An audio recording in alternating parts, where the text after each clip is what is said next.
안녕하세요. 주식쇼 스트라이크의 최리나입니다. 9월 첫날 종가가 나왔죠. 잭슨 미팅의 결과를 보고 시작했던 코스피였는데 의외로 장중에 1880선대까지 밀리는 모습도 있었습니다. 다행스럽게도 외국인들의 선물 매도가 잦아들면서 프로그램 매물이 장중 많이 나왔던 때보다는 좀 줄어들면서 종가가 괜찮을 수가 있었습니다. 글로벌 증시 대비 소외되나 했었지만 종가는 플러스 사흘 만에 빨간불을 보여주는 코스피였는데요. 오늘 밤 뉴욕 증시는 아시다시피 노동절 관련해서 휴장이 됩니다. 내일장 우리 시장 어떻게 움직일지 전략과 어떤 종목을 사면 좋을지 종목 해답까지 미리 준비했습니다. 저희 주식쇼 스트라이크 1부와 2부로 나뉘어서 진행되고 있습니다. 1부에서는요. 전문가의 시장 분석을 들어보실 수가 있고요. 전문가들끼리 포트폴리오를 놓고 수익률 대결을 펼쳐서 누가 더 높은 수익률을 기록하는지 승패자를 가리게 됩니다. 이어지는 2부에서는 여러분들의 관심 종목, 종목 상담에 대한 저희가 상담을 무료 문자나 전화를 통해서 진행을 하고 있고요. 또한 전문가의 주식 투자 노하우를 보다 깊이 있게 강의 형식을 빌어 들어보고 있습니다. 또한 내일 정한 공략 종목이 2부에서 공개되니까 이어진 2부까지 많은 시청 부탁드리겠습니다. 자, 먼저 오늘 주식쇼 스트라이크 1부 함께해 주실 두 분의 전문가 멘토님부터 소개해 드릴게요. 황금연못 원해남 전문가님 그리고 이대열 전문가님 함께해 주시겠습니다. 안녕하세요. 네, 안녕하세요. 네. 자, 주식쇼 스트라이크 1부 오늘 월요일 멘토님이십니다. 먼저 이대열 전문가님 프로필 소개부터 들려드립니다. 성장주, 중기 상승 패턴주에 집중 투자한다. 시장과 기술적 분석, 기업 전망을 접목한 MTF 차트. 최적의 타이밍으로 성공 투자를 시전한다. 거지에서 황제까지 이대열 전문가의 골든 타겟이 지금 공개됩니다. 네, 그리고 참고로 방금 소개해드렸던 우리 이대열 전문가님은요, 8월 달 수익률 왕중 왕이셨습니다. 참고해 주시고요. 계속해서 저는 오늘 처음 뵙습니다. 원해남 전문가님 프로필 소개도 한번 들어볼까요? 프로는 결과로 보답한다. 매매 신호를 이용한 구도주와 테마주 매매, 차트 급소 공략으로 더블맨을 만든다. 황금연못, 원해남 전문가의 개미허리 따라잡기 노하우 바로 공개됩니다. 네, 처음 뵙습니다. 인사를 간단하게 좀 나눴으면 좋겠는데 지난주에 사실은 인사하셨죠? 네. 왜 황금연못인지 일단 황금이니까 뭔가 돈을 만들어내는 그런 느낌은 있는데요. 그리고 개미허리 따라잡기 노하우. 네. 이게 개미허리는 원래 날씬해지기 위한 그런 건데. 일단 황금 연못이라는 거는 흐르지 않으라고. 돈이 일단 흐르지 않아야 된다라는 거에 썼고요. 개미는 보통 자기 몸무게의 5배를 들어 올린다고 합니다. 그래서 우리가 부러질 듯하지만 잘 부러지지 않는 게 개미허리라고 하는데 주식에서 보면은 개미허리 공략이라 해서 장대 양봉이라든가 또는 이제 캔들의 이 개미허리 급소를 찾아내서 나름대로 종목 발굴을 하고 있는데요. 오랫동안 이 매매를 좀 많이 했기 때문에 많은 분들한테 좀 익숙한 것 같습니다. 예, 좋습니다. 저는 사실 성함만 보고 우리 원해남 전문가님 새로운 분이 오셨구나 했는데 여성분이시라 개인적으로 너무 반갑거든요. 네. 이대열 전문가님은 또 파트너로서 약간 다소 칙칙할 수 있었던 우리 김정아 전문가님 보고 계실지 모르겠네요. 대신에 우리 아주 상큼한 원해남 전문가님이 오셨거든요. 네, 분위기가 확 사는 것 같습니다. 그렇죠? 예. 네, 좀 더 긴장되기도 하고요. 네, 수익률 좋습니다. 관리를 좀 더 해야 되겠습니다. 예, 말모 8월에 수익률 왕이셨는데 수익률 관리가 또 필요할 거. 잠시 후에 두 분의 포트폴리오 수익률 얘기도 한번 들어보도록 하겠습니다. 먼저 이 훌륭하신 두 분의 멘토님께서 오늘 시장 분석을 해 주실 텐데요. 오늘 일단 코스피는 사흘 만에 반등했습니다만 장중엔 정말 어쩌나 걱정을 좀 많이 했었죠. 자, 프로그램 매물이 많이 나왔었고 외국인들 선물을 이렇게 많이 팔면 이런 상황이 역시 나올 수 있구나. 참 삼성전자도 오늘 아침에 또 다른 악재가 있었잖아요. 네, 뭐 삼성전자 쪽은 지금 계속적으로 악재들이 조금씩 나오지 않겠나라는 그 생각입니다. 그래서 지수 전체적으로 삼성전자가 지수 전체를 들었다 내렸다 한다고는 보지 않습니다만 지수에 미치는 영향이 크긴 크죠. 예, 하지만 금일 오늘 시장은요, 삼성전자에 대한 부분도 물론 작용을 했겠지만 장 초반에 하지만 더 큰 부분이 있었어요. 그게 뭐냐 그러면 장 초반에는 이제 외국인들 선물 매도세 때문에 프로그램 매물이 촉발이 돼가지고 초반에 낙폭이 굉장히 컸었어요. 대략 한 10시 전이죠. 9시 대략 한 25분 정도 30분입니다. 정확하게는 1885포인트를 찍는 모습이 나타났는데 급락이었죠. 하지만 중국 쪽에서 이 경기 위축에 대한 부분들을 감안을 해서 통화를 조금 확장하는 정책 쪽으로 가지 않겠나라는 그 보고서들이 나오게 되면서 급반등을 좀 시현을 했습니다. 그럼에 따라서요, 외국인들의 선물 매도세가 좀 줄어들고 베이시스가 개선이 되면서 프로그램이 급격하게 환매수가 들어옵니다. 이 시점이 대략 11시 30분 정도가 돼요. 그러니까 이 외국인이나 기관들이 미리 냄새를 맡았다는 얘기죠. 네. 그래서 지금 대략 한 10시쯤부터 1시간 동안 들어 올리기 시작하는데 폭발적으로 선물이 상승세를 보였던 구간이 바로 10시 30분입니다. 이때 이제 보기질 레포트가 나오기 시작했는데요. 자, 이게 또 실질적으로 경기가 둔화되고 있기 때문에 이러한 그 정책들이 이제 레포트가 나오기 시작하는 건데요. 상승 탄력이 조금 둔화된 것은 실질적으로 경기가 다운되고 있기 때문에 다소 좀 굴곡이 있는 상승세가 좀 이어질 것으로 판단이 됩니다. 그래서 금일 시장 자체는 전반적으로 유동성에 대한 기대감이 다시 살아나기 시작했다. 그리고 외국인들의 그 매도세도 일단은 그 순매수세로 장 막판에 바뀌었죠. 그러다 보니까 이제 뭐 터닝 포인트를 다시 짧은 구간 매도세로 일관을 했다가 다시 한번 순매수를 보여줌으로 인해서 다시 한번 상승세를 시행하기 위한 도전이 조금 더 나타날 가능성이 높아졌다. 이렇게 정리를 좀 할 수가 있겠네요. 네, 좋습니다. 자, 그렇다면 원해남 전문가님 시장 분석도 들어보고 싶습니다. 의외로 코스닥은 아침부터 쭉 상대적으로 좋았었잖아요. 네. 예. 지금 시장이 지난주 금요일 날 요즘에는 이제 야간 시장이 많이 활성화가 되어 있는데요. 야간 시장을 바라보는 것과 거의 비슷한 그런 흐름을 보였습니다. 버냉키의 잭슨홀 연설에 상당히 기대감이 많았었고 미리 다들 예측을 했었죠. Q3가 나오지 않을 것이다. 이런 예측을 해서 오히려 미장이 시작하기도 전에 지난 금요일 날 보면은 그 시장의 흔들림을 우리가 좀 살펴볼 수 있었는데요. 그럼에도 불구하고 미국장이 상승 마감을 했다라는 점인데 오늘 오전에 중국의 PMI 제조업 지수가 발표가 있었습니다. 50을 기점으로 50 이상이면은 그래도 괜찮다 이렇게 인정을 하게 되고 50 아래로 내려가게 되면은 경기가 위축돼서 경기에 따른 뭐 여러 가지 그 경기 효과 개선 효과들을 나올 수가 있다라고 보는데 이제 그런 점들이 악재가 나오면서 시장을 끌고 내려간 역할이었었고 경기가 위축됐다라고 한다면 결국 경기 활성화를 위한 대책이 나올 것이다라는 기대감에 의해서 주식시장이 이제 상승으로 강하게 반등을 했다라고 보는데요.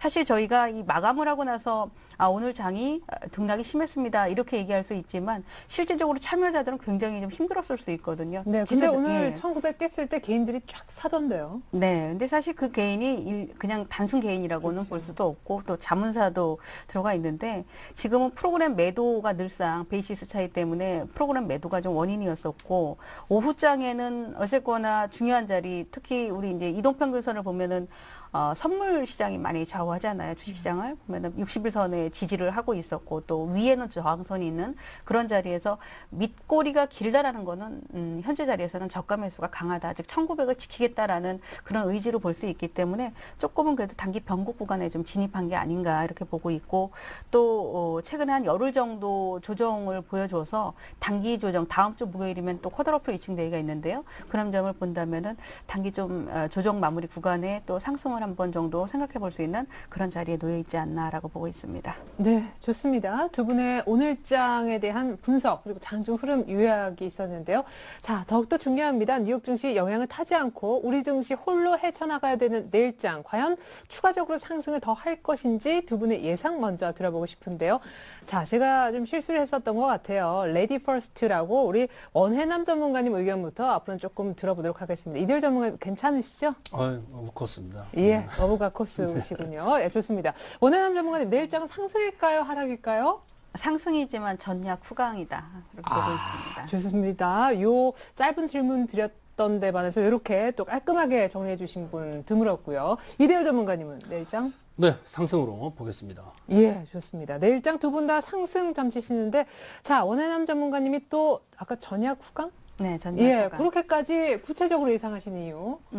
오늘 밑꼬리가 길죠. 예. 그리고 올라가면은 선물로 따진다면 252에서는 매물이 나왔고 지수도 한 1915포인트대에서는 또 매물이 나왔단 말이에요. 그러면은 조정을 더 받을 것이야라고 예상한 매도 세력과 이 정도면 충분해라고 들어오는 매수 세력과의 싸움이 붙었다라고 보는데 오늘 거래량도 어느 정도 수반이 됐고 밑거리가 길었다는 얘기는 저가 매수가 들어왔기 때문에 이들이 이익 실현을 할 수가 있습니다. 네. 오히려 내일 오전에 그런 점들을 봤을 때는 오히려 장 초반에 뭐 오늘 지수 요 구간에서 크게 움직임은 없을 거라고 보여지는데요. 그 매물을 소화하게 되면 오히려 오후장이 좀 안정을 찾아가지 않을까라고 보고 있고 물론 이제 미장이 휴장이다라는 것 때문에 외국인들의 어떤 움직임이 이렇게 크지는 않을 수 있습니다. 그러나 오늘 기관들도 매도가 좀 줄어들고 있었고 네. 또 어느 정도 좀 호전되는 흐름들도 나오고 또 외국인들은 주식에 대해서는 별 걱정을 안 하는데 사실은 파생시장에 대해서 단타를 굉장히 많이 하죠. 단기 매매에.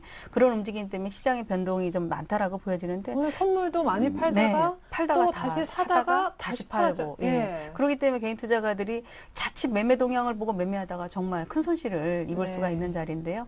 아직 완전한 상승으로 전환했다라고 보기엔 조금 미흡하지만 단기적으로는 상승 자리가 남아있다라고 보고 있습니다.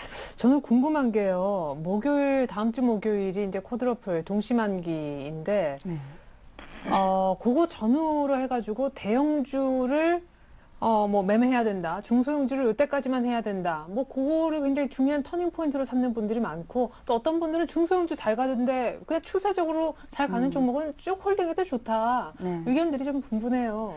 근데 꼭 어떤 업종을 사야 되고 예. 또 개별주는 많이 올라왔으니까 팔아야 되고라는 어떤 기준을 세울 필요는 없다고 봐요. 사실 지금 대형주를 매매하는 분들은 굉장히 답답할 수 있거든요. 삼성전자로 인해서 시장의 어떤 변동이 상당히 컸었고 네. 그렇다고 삼성전자가 약세를 보인다 해서 후속으로 아주 강하게 들어오는 주도주가 없고 네. 오히려 대선 관련 테마라든가 이런 종목군들이 수익률에는 훨씬 더 높은 그러한 흐름들을 보여줬기 때문에 저는 이제 그런 얘기를 합니다. 시장에 참여하는 우리 투자자들은 시세를 먹기 위한 게임을 네. 하는 거지 이 기업의 어떤 주주가 되기 위한 게 아니니까 네. 나한테 수익을 줄 수 있는 그런 종목만 봐라라는 얘기를 드리는데요. 오히려 만기가 가까이 가면 대형주 매매가 조금 조심스러울 수 있습니다. 지금까지 네. 쌓여있던 프로그램 매수가 언제든지 매도로 돌변할 수 있기 때문에 그런 점들은 오히려 좀 더 주의할 필요가 있지 않을까 싶습니다. 네, 사실은 제 질문은 한 발 더 나아가서 그 중소형주를 그러니까 그 동시만기 영향권에 지금 좀 들어가 있으니까 어떤 대안처로서의 중소형주의 짧은 매매가 아니라 긴 중소형주 매매도 가능하냐 이거죠.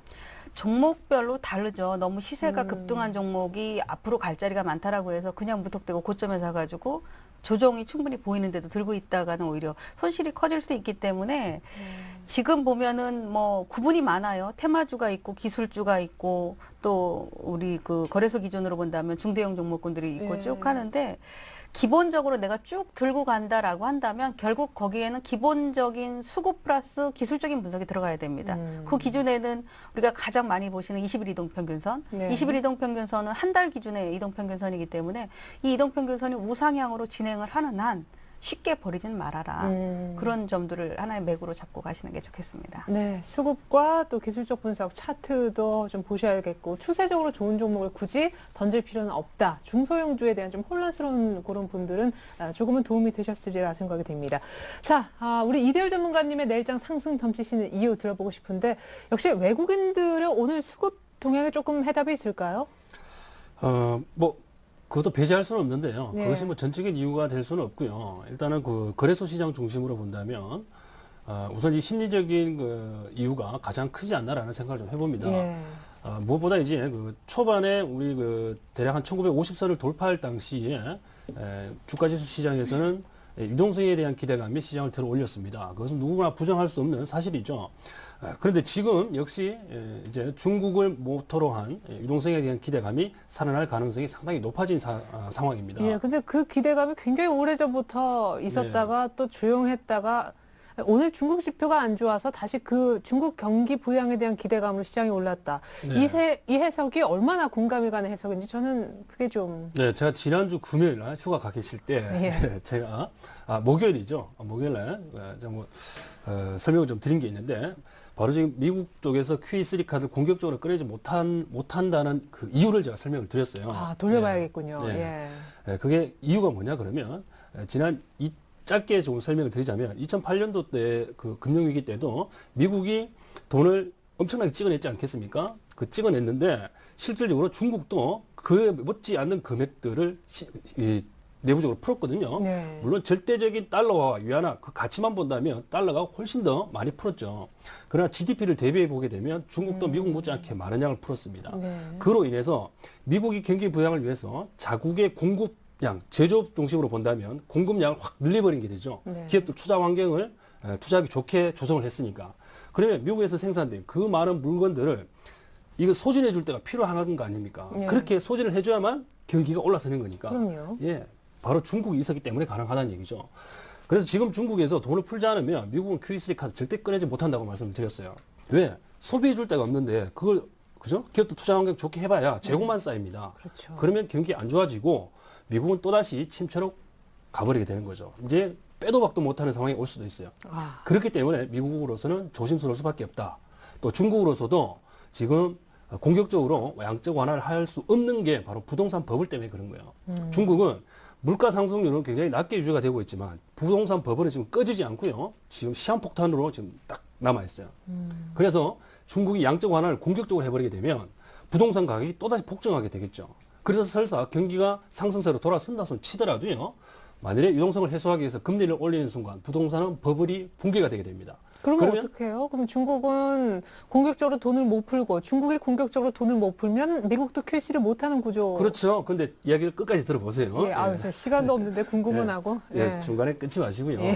자, 부동산 버블이 붕괴가 되게 되면 중국이 무너지게 되고 중국이 무너지게 되면 미국도 같이 무너지겠죠. 예. 글로벌 또다시 리세션이 찾아오게 되는 겁니다. 그것을 방지하기 위해서 중국 쪽에서는 부동산 가격 억제 정책을 시행함과 동시에 양적 완화를 할 수 있는 방법.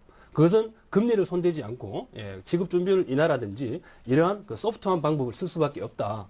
그렇게 되면 미국으로서는 중국의 눈치를 계속 봐야 되니까 시간적으로 QE3를 시행하고자 한다 그러면 최소한 1분기 정도는 가져야 되겠죠.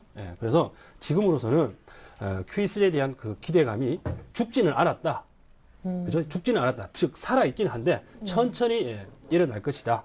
그런 관점에서 기대감이 시장을 억누르기보다는 조금씩 상승시키는 모드로 갈 것이다. 이렇게 예. 정리를 하는 거죠. 예, 좋습니다. 수급에 대해서는 외국인들의 매도세에 대해서는 어느 정도 좀 마무리가 됐다고 보세요? 뭐 매도세가 뭐 끊겼다라고 보지는 않습니다. 왜? 어차피 이제 다음 주 쿼드러플 위층 때까지는 수급의 변화가 조금 변동성이 있는 모습으로 전개될 가능성이 좀 있으니까요. 네. 여기에 대해서 우리가 뭐 정의를 내릴 필요는 없을 것 같아요. 예, 좋습니다. 일단 QE3 그리고 유동성에 대한 기대감 여전히 살아있는 시장이다. 내일장 두 분 다 상승을 점치셨습니다. 과연 내일장 추가적인 상승이 나올까요? 이제는 두 분 전문가님들의 관심 종목 한번 얘기를 이어서 들어보도록 하겠습니다.